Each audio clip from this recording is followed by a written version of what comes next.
Happy weekend, gengs. Ketemu lagi bareng kita di Hayulin Gaskeun. Sekarang kita ini masih ada di daerah Tasikmalaya ya. Dan tepatnya kita lagi berada di Pantai Pasanggerahan. Nah, ini tadi tuh kita penasaran banget karena dari jalan tuh kelihatan ada pasir putih dan air pantai yang keren ya. Jadi kita mampir ke sini.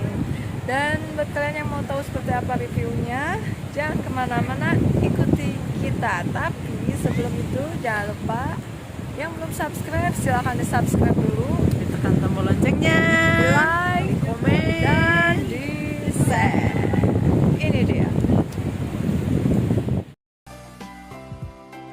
Nah, gengs, ini dia ikon Pantai Pasanggerahan ya. Jadi kalian bisa foto selfie di sini ya, karena ikon-ikonnya lumayan keren lah.